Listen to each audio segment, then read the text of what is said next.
boy. Good boy. Are you ready? We can tell stories. Hey, Phil? Okay. Okay. Good boy. Phil, it's not helpful, handsome. There we go. Good man.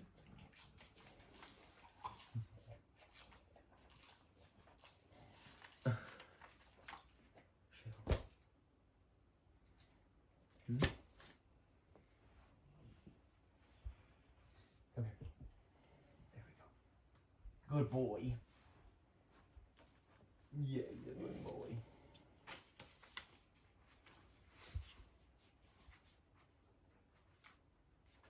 You good boy, Flair? He's a good man.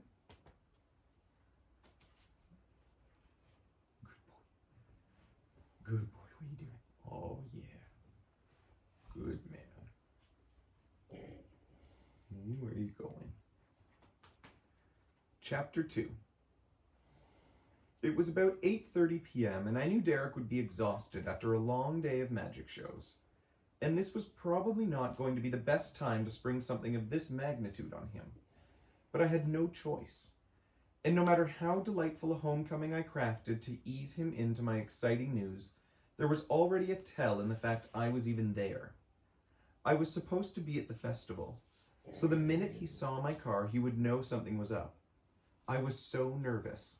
I kept pacing around the house, running my story through my head as I tried to make sure the entire place was spotless and everything was perfect. I tried to think of every possible scenario and the reactions Derek might have, and then constructed my responses for each. I imagined this was probably what playing chess was like, anticipating my opponent's next move and then calculating mine. Tactical warfare. And this is why I never played chess. Not to mention, this wasn't really my opponent. He wasn't a pawn here, this was my partner, and the only way to win this game was if we were both happy. So I paced and imagined every possible wonderful or terrible thing that would happen until I heard Derek's car pull in the driveway. Then I just took a deep breath. When Derek walked through the door and took one look around, I could tell alarms were ringing in his head. First of all, the entire house was clean. We're not untidy, but it's not like Derek came home every day to a home that looked like a real estate agent was showing it off to prospective buyers. I do my best to be a good partner and do a lot of work around the house, but cleaning and making dinner, definitely not my forte, especially cleaning. Derek has been known to say that wherever I go, I leave lids, caps, notes, you name it. You can pretty much CSI wherever I've been by the trail I've left behind. He took his hat off over here, he put his keys over there, he sat there and had a drink while he watched TV. But on this night, our house looked staged for sale. This was really out of the norm. Also, I had made us dinner. I never make dinner. Derek traditionally did all the cooking, and there was a good reason for that. On the rare occasions when I tried to cook, it was because I'd seen some crazy recipe I was determined to attempt. And 99% of the time, I failed miserably, just like those epic cooking fails everyone laughs at on Pinterest. Yet there I was, innocently standing next to the only thing I knew how to make. I couldn't have made my guilt more obvious if I'd tried. Derek had a show bag in one hand and a rabbit carrier in the other. In less than 15 seconds, his face betrayed his suspicion. He knew we had a situation. "What's going on?" he said. I tried to hand him a glass of wine, totally nonchalant, as if our entire life weren't about to completely and drastically change. My heart was in my throat as his "what's going on" echoed in my head. I tried to come up with my answer. So much for all of my run-throughs. You would have thought I'd be prepared for such an obvious question, but all my preparation seemed to have suddenly evaporated. The notorious boxer Mike Tyson has a saying, "Everybody has a plan until they get punched in the mouth." And while I wouldn't call myself a fan, I must admit to feeling something very similar to what Mr. Tyson said. I just didn't expect those narrowed eyes and furrowed brow right off the bat. It made me wonder if maybe Derek had spoken to Aaron and Wally. I told them not to tell, but how could I know if they really hadn't? What if Aaron had given him a heads up? I had no idea. I changed my mind, I said. I just didn't want to go away. Wasn't really in the mood to party. Really? Derek answered, the tiniest hint of a smirk creeping onto his face. Like he believed that as much as he would have believed me if I'd just told him the Food Network wanted to give me my own cooking show. Which, by the way, would be hilarious if they ever decided they were interested in comedy. He knew I loved going to kindergarten. He knew I always looked forward to this particular weekend. He knew I was lying. But before I could even continue to unwind my well-rehearsed string of lies, something caught his eye. He looked down the hallway and noticed Shelby and Reuben perched outside the office, looking through the French doors into the room. That door is never closed, and the dogs are never seated at the end of the hallway. Derek knew then and there that whatever situation I was trying to butter him up for was happening at the end of that hallway. I scrambled for the right words, but in that moment, my mind went completely blank. And he wasn't the type to sit tight while I worked up the courage and worked down his defenses, undoubtedly using several glasses of wine for both strategies, to divulge something he wanted to know now. I just stood in horror, knowing he was seconds away from seeing our newest family member. Derek charged down the hallway with me protesting and chasing after him and trying not to spill my wine. He swung open the door to the office and just stood there like a statue, one hand on the door frame, the other still on the handle. Every emotion other than happiness flashed across his face in a matter of seconds. He didn't even look at me. I'm sure he wanted to. I saw his eyes darting around as he took in the situation, but for the most part, he kept his eyes on the pig, his body stiff with tension. He looked like he was a combination of shocked, horrified, and furious. I had known he would be upset, but I didn't know how upset. I was partially bracing myself for him to say she had to go. I wasn't sure how the next few minutes were going to play out. His family has always had a flair for the dramatic, so I wasn't sure if this was going to be a blowout that ended with him storming out, or if he would admit the fact that it was super cool and be as excited as I was. Yes, the latter was an entirely optimistic and almost certainly unbelievable scenario, but one can hope, right? Huh? Derek said. There's a pig in my home. No way on earth was I expecting that. And there she was, a wee little pig, her little tiny feet scurrying around. For our new addition, this was a brand new environment, and she was pretty sketched out. Every time I opened the door, she would try and run, but her little hooves would slip around on the floor and spin out like the road runners before takeoff, just a blur of tiny legs flying in every direction. She'd done this a few times when I checked in on her as I was cooking. She'd fire up those little legs, sprint in place for a second, and then slide around the room until she found a safe place to hide. The chair, her cat carrier, my filing cabinet. Then, moments later, that little snout would lead the way as she peeked out to say hello. It was adorable. I was just hoping Derek would realize how much adorable was happening right before his very eyes.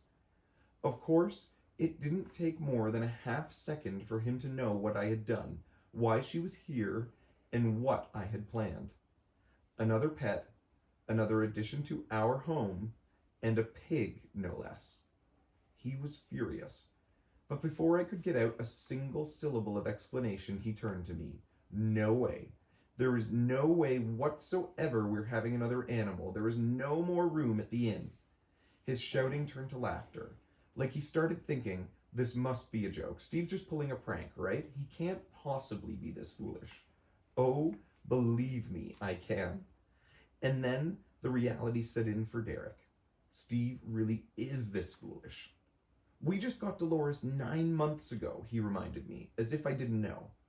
Are we on a cycle? Were you gestating this pig from the day I finally said yes to the cat? That might sound like a joke, but he was not joking. He was so mad. He slammed the door and went straight to our bedroom to change out of his show outfit, throwing his clothes on the bed, yanking shirts off hangers, and slamming dresser drawers. This was the dramatic flair that definitely didn't skip a generation in Derek's family. I approached the door. attempting the tried and true, babe, it's fine routine. But he just ranted and raved about how irresponsible I was, and how disrespectful it was for me to do this without asking him. He also, correctly, pointed out the fact that neither of us knew how to care for a piglet. The only positive thing I could say that wasn't a lie was, she's a mini pig, she'll stay small.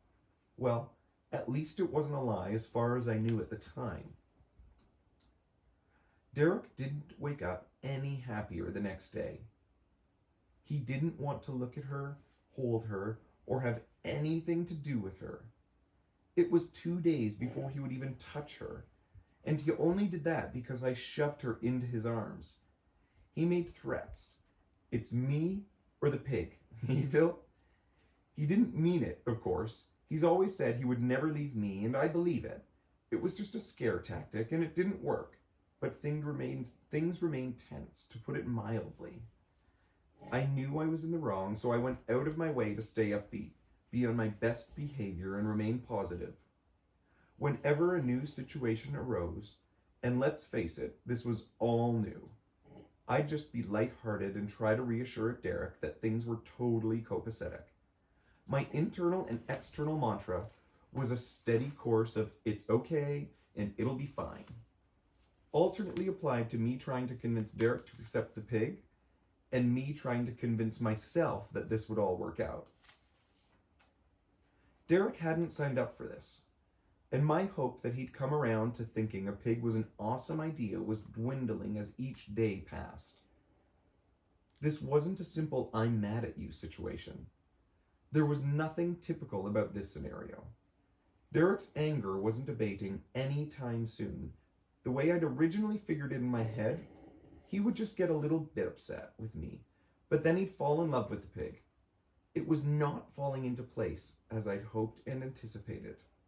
I knew I was pushing my luck, but I hadn't expected him to be anywhere near as angry as he was. This was as angry as I'd ever seen him, and I was starting to think he might actually force me to give her up without even giving her a chance. Then that spiraled into me imagining my reaction to him kicking our new baby pig out into the cold, heartless world, and I was suddenly creating scenarios that got worse and worse. But the worst part of it all was the one thing Derek kept saying over and over. It's not the pig. It's how you did it, and that you did it behind my back.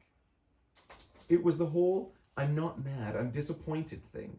Except he was mad and disappointed, and he had a right to both of those feelings. It was brutal. I knew I was wrong, and I felt awful about it. But I tried to maintain at least a glimmer of hope that I could smooth things over. I loved Derek, and I loved our life together, and I believed that once he got over the shock and annoyance of the initial deception, he'd eventually come around. And then in the midst of all the drama and the fighting, maybe a week or so later, Derek fell in love. He was head over heels for a pig, of all things, experiencing all the firsts you have with a new pet.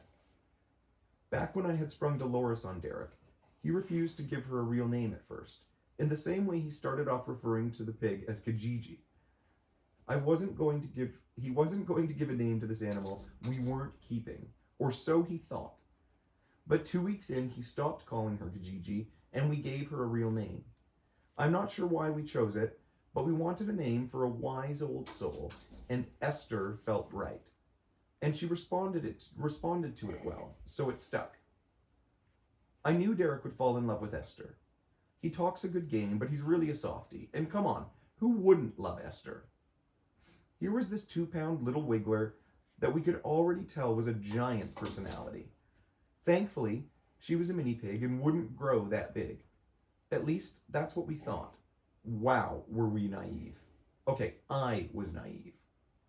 But in hindsight, I'm glad we didn't know. I don't think we would have kept her if we had any idea what was in store for us. For starters, we were taking on a task that didn't follow any kind of rule book. I mean, you won't happen upon raising commercial pigs in your house for dummies in your local Barnes & Noble, because it doesn't exist, with good reason. There's nothing simple about having a pet pig. It's not like having a normal domestic pet or even a child. We had no idea about the complexities of piggy-proofing a house. Pigs are far more ingenious than you'd ever expect. Or how to find a pig sitter when we needed to travel. It's pretty easy to ask someone to check on the cats every day or so, or to put dogs in a kennel. But there isn't a ready chain of piggy play centers one can rely on in a pinch. And don't even get me started on pigs' personalities and piggy mood swings, or PMS. If someone had told me up front all the life changes that were coming, I might have thrown my arms in the air and said, forget it. But Esther had us all under a spell. We fell more in love with her every day. So every time something came up, we found a way to deal with it, or justify the things we couldn't change, and just carried on. Once we fell for her, that was that. Esther was part of the family. It's a funny thing how the official decision was made. We were having dinner one night, and Derek just started talking about things that were much more long-term sounding than anything we'd ever discussed. Where will her litter go? Where should we build her a pen? These things definitely sounded permanent. You don't build a pen for someone you're getting rid of. That's when I started beaming inside. That's when I knew he was really on board. So we're keeping her? I asked with a big dumb smile on my face, but I had my answer and I was ecstatic. Of course, even when we all thought Esther was a mini pig, our parents were entirely confused by the situation. Derek's parents had come around to our being a couple, and now this family of hunters and farmers were supposed to accept that we were living with a pig as a pet. They thought we were insane. Pigs are food. Pigs are dirty. In truth, she's not dirty. She actually smells pretty amazing. They tried to be supportive, but they really didn't get it at all. Derek's family said things like, "Grandma can't believe you have a pig, and Grandpa is rolling in his grave that you have a pig in the house." I can't pretend this didn't sting a little at first. Life presents enough challenges without having to worry about whether you have the support of your families. I tried really hard to get the approval of Derek's parents, and I know their opinion meant a lot to Derek, whether he showed it or not. More than once, I wanted to talk to Derek about it, to push him, to get him to stand up for us and defend what we were doing, but I never did. Looking at the big picture, Derek's family had come such a long way and accepted so many things about us, like the fact that we were gay, that I just accepted this would take more time. And I had to admit that it was easy to see why people would think we were crazy. We let them say what they wanted. We knew they'd eventually come around. While Derek's parents were understandably baffled, my mom was a little more go with the flow about the whole thing. After years of watching her son fall in love with every animal from here to eternity, it wasn't all that surprising that one day I'd come home with a pig. Derek did insist on one thing. Because I'd brought Esther into our home, most of the responsibility would be mine. Between walking the dogs and cleaning up after them, and cleaning up after me, he had enough. We were in the kitchen, deciding what we wanted to eat for dinner, when Esther looked up at us sweetly and peed on the floor. Of course, I felt guilty the minute she did it, and I knew she didn't mean to, and Derek knew that too. But that didn't mean it wasn't a giant pain in the ass. A few moments passed. "You're going to need to take care of that," he said. And I planned to, of course, but I hadn't jumped on it right at that second. I guess I was just taken by surprise. "Of course," I replied, grabbing the paper towels and wiping up the mess.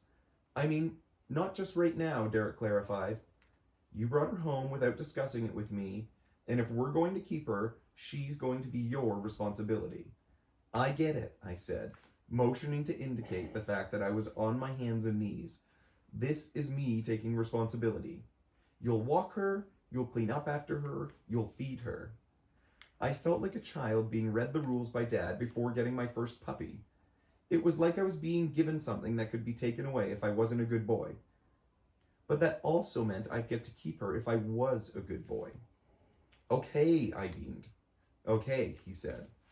And for some time after that, I did most of Esther's caretaking. It was fine with me. If that was all it took to let us keep Esther, I was happy to do it. I'd deal with her messes, and I did pretty well with it. But even when Esther was small, house training her was difficult.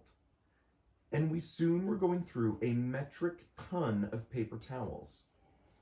I kept coming up with ideas to keep her contained. First, I found a kid's playpen for sale, on Kijiji of all places, and I bought it. That worked for about a week before it was saturated in urine.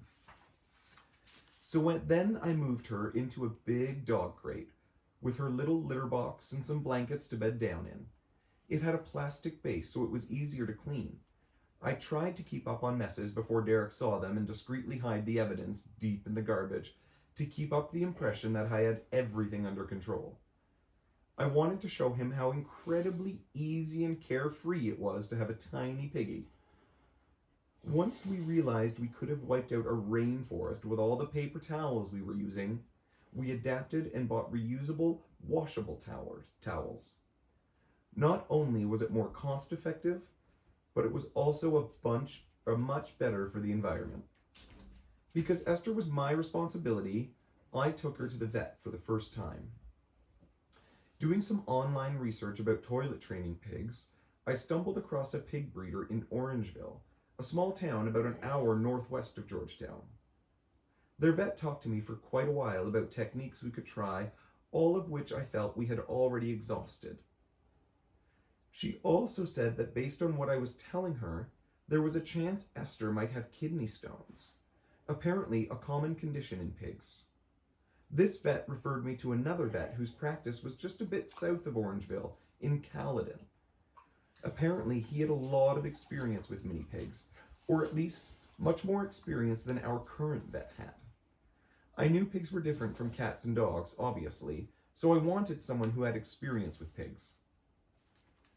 I loaded Esther into a cat carrier and away we went in my car. She was hidden by the carrier, so it was super discreet. Nobody could have known she was there. I don't know who I thought might be looking or why I felt the need to keep her a secret, but I guess I just didn't want to make a spectacle. I put her in the middle of the car so I could see her the whole time, and there was her little face looking back at me, seeming quite happy to go for a ride. I was pretty excited on this first vet trip because I was so sure he would say, "Yep, she's got stones. We'll treat it and your pee problems will be over." Simple as that. That was my attitude going in that day. Complete optimism. This whole pee thing was just a blip. My mini pig will be perfect and barely ever pee anywhere at all. Hey boo. Esther was still tiny then, but as soon as the veterinarian saw her, he looked up at me, head cocked, and bemused looked on his face. "What do you know about this pig?" he asked. Huh? That sounded a bit ominous. I gave the doctor the story, or at least the story I'd been told. "Okay, well, already, I see a problem in your story. Look at her tail." I looked at her tail. I didn't know what I was supposed to be looking at. This was my first foray into pigtails, but I acted like I was examining it nonetheless. "Her tail has been docked," he said. "Is that why it's a little nub?" I asked. "Exactly," he said. "When you have a commercial pig, that's a full-size pig, the owners will generally have the pig's tail cut back substantially. This minimizes tail biting, a behavior that occurs when pigs are kept deprived in factory farm environments." Well, all of that sounded terrible, but I wasn't sure what it had to do with Esther or why some monster had cut off her little tail.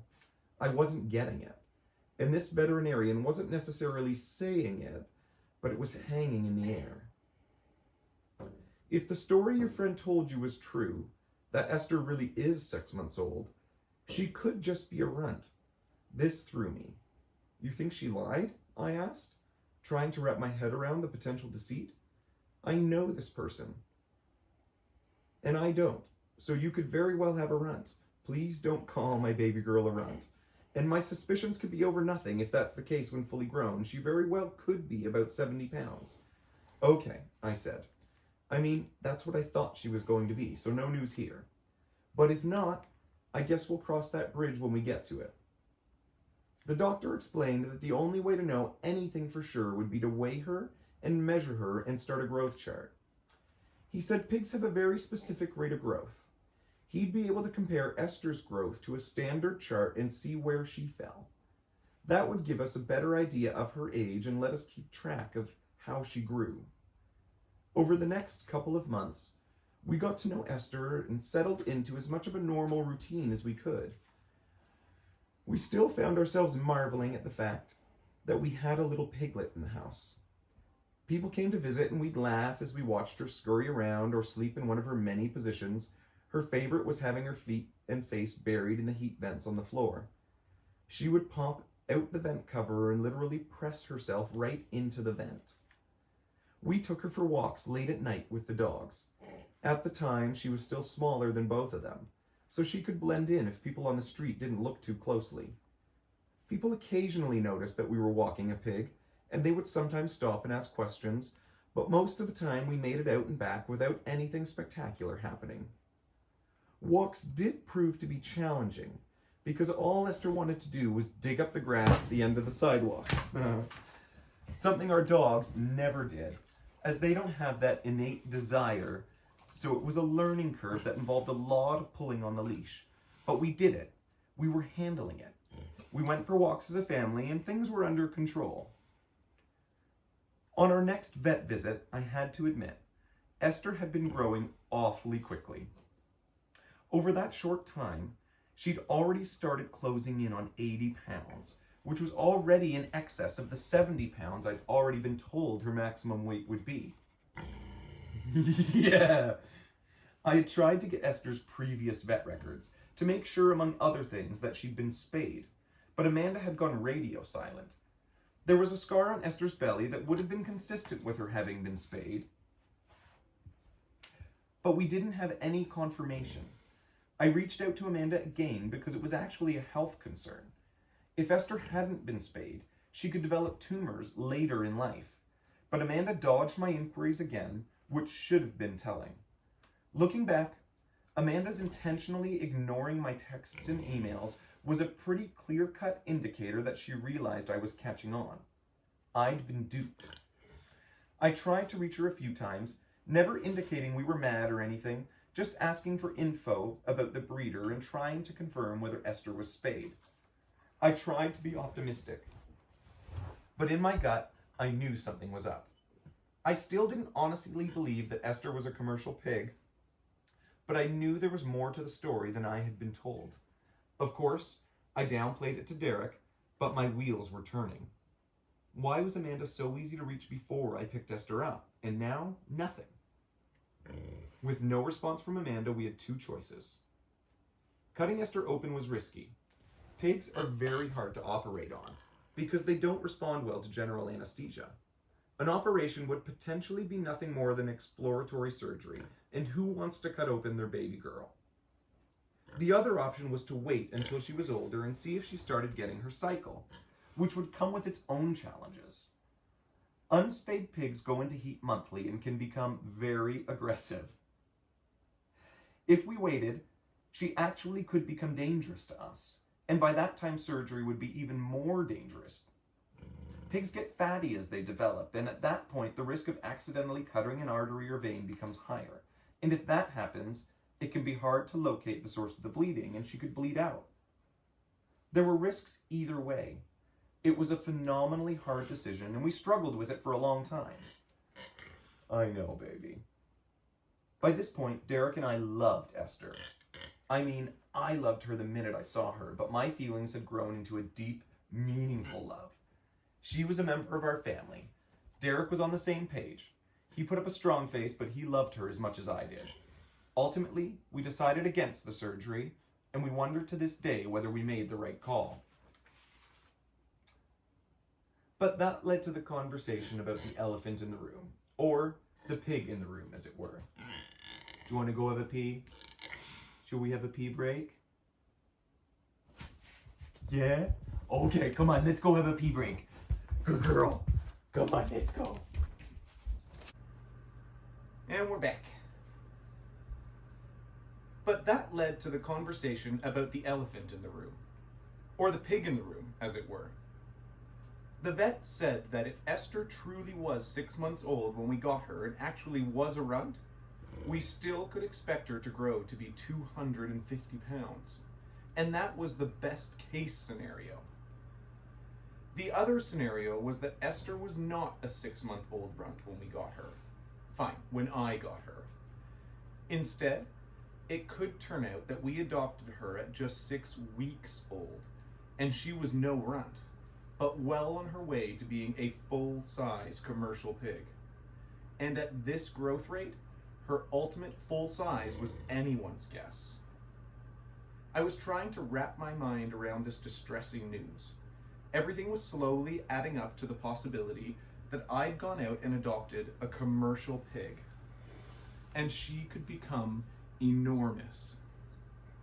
I'd acquired Esther under Amanda's false pretenses, sure, but that wasn't making me feel any better. Right there in the vet's office, I started Googling pictures on my phone. I was trying to get an idea of what a 250-pound pig looked like. I couldn't even fathom the size. 250 pounds would be a giant human being. Thankfully, I found that pigs are really dense, so they're smaller than a human would be at the same weight. Still, 250 pounds makes for a very large pet, no matter how you look at it. And I was still trying to wrap my head around the possibility that she had not been spayed and would become aggressive for a week every month. Now, I was supposed to understand that we might have an angry 250-pound bulldozer running around our little 1,000 square foot house. The whole situation was very upsetting. And how was I supposed to explain all of this to Derek? He'd eventually come around to my latest surprise adoption of a pig, no less, but he had no idea she could outgrow either of us, much less, as we'd find out down the line, both of us combined. I guess we could have paid more attention to everyone else's reaction, but it really hadn't fazed us when people would come over and say, "Holy Christ, she's huge." We saw Esther every day, so we weren't noticing it. As strange as that undoubtedly sounds, it's like the way you don't notice when you gain weight, or your spouse does. At least you'd better pretend you don't notice. But we honestly weren't noticing, because this was all new to us. Come to think of it, Michelle, one of my best friends, did call Esther Boss Hog. Maybe we just been convincing ourselves it wasn't happening. Denial can be a powerful drug. These were all the issues running through my mind as I headed home with Esther from the vet's office. I knew Derek and I had to talk. When this sort of thing comes up, I always give Derek the best case scenario. I get into the worst case scenario only if he absolutely needs to know. And I knew he wasn't ready to hear this one. And if that sounds like I was being a little bit chicken shit about it, okay, guilty as charged. I stopped off on my way home to buy Derek's favorite wine, a Shiraz, in an effort to soften the potential blow, or at least get him drunk for it. We were seated on the couch with Esther between us, her head resting on a cushion. I was totally honest about the spay conversation, though, and we both shared our concerns. I used that to segue to the size situation.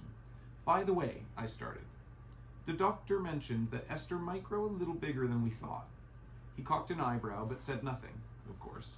Then I got nervous and tried soft-pedaling the truth. There's a chance that she's actually not a mini pig. What kind of chance, he asked. Well, there's a good chance she'll grow bigger, because, she's already outgrown where we thought she'd be at her full-grown size.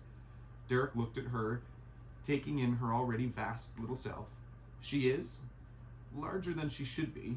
So, I continued, I just wanted to be totally honest with you. I know. So how big, he asked. 100 pounds, maybe 120, not a huge deal. He sighed heavily and his shoulders sunk down a little. He didn't seem mad, he seemed worried. I was grasping at straws and he knew it. I was doing my typical, it'll be fine, but Derek's initial facial reaction was completely, I told you so. And then, in a moment of perfect timing times 1,000, Esther lifted her head and rested it back down on Derek's leg, her gentle eyes looking up at him. Good going, Esther. He laughed to himself and just shook his head. I fully expected him to lose it. He certainly deserved to lose it. I'm still counting my blessings that he handled it as well as he did. There definitely was an air of concern, but he gave me the benefit of the doubt, whereas what I deserved was a hell of a lot of doubt. I think it was because he had already fallen in love with her. He knew that even if she grew, we couldn't just give her up. No matter how mad he was when Esther initially arrived, once she was in and accepted as part of the family, that was it. Realistically speaking, I'm not sure I would have gotten the same reaction had I been completely honest and told him all of the vet's concerns regarding her size. What I was describing to him was an average large dog, but in my heart, I was horrified. Of course, I was keeping all that inside. I think in my gut, I knew even then that she would turn out to be a commercial pig, but I swear I never thought she would get this big. 300 pounds maybe, but I didn't care. No matter how big she got, I was keeping her. I just had to downplay it all and hope nobody noticed. As I said, denial is a powerful drug. It was around this time that Esther was really starting to come into her own. She was playful. She wanted to cuddle. She was even playing with the dog's toys, and we just loved her so much. If you've never had a pet pig, and I'm sure that's the case for most people, this might not make any sense to you, but pigs are just as affectionate and caring and familial as any dog or cat you'll find. Frankly, more so than some cats. I've never met anyone who can resist going nuts over baby animals. I'm like that and then some. In my mind, I've always imagined my house as having one or two of everything. It's just a desire to know and touch and be with an animal. But I can't lie. The fact that Esther was a pig made me a little more excited than usual from the get-go. Hardly anyone had pigs for pets when we got Esther. And it's not like they're giving dogs and cats a run for their money even now. She was unique, an animal I had never interacted with before. And the thought of having a pig at home was incredible to me. To be honest, it could have been anything out of the ordinary, and I think I would have been just as excited. For example, I've always wanted a monkey. I would have died to have a pet monkey. I hadn't known I'd wanted a pig, but the joy I felt after we had her, and once I knew I would always be going home to a pig in my house, it just made me smile. Having Esther was just so different, and there were many firsts. We'd notice her little quirks, the way she shuffled around, the way her little hoofs slid along the floor when she ran, or just the funny little clicking noise she made when she pranced around. She was precious. She also snorted and farted way more than the dogs, which was less precious, but it was hilarious. Another thing that was completely different from any animal we'd ever had, she'd nuzzle our hands. That somehow comforted her or helped her calm down. It seemed to make her feel safe to know we were right there and that she could touch us. She would lick our palms and rub her snout up and down as she fell asleep. How does your heart not burst into a million pieces over that? She was adorable. With any pet, the first time it makes a particular sound or moves in a specific way, or just looks you in the eyes, you're trying to glean the meaning.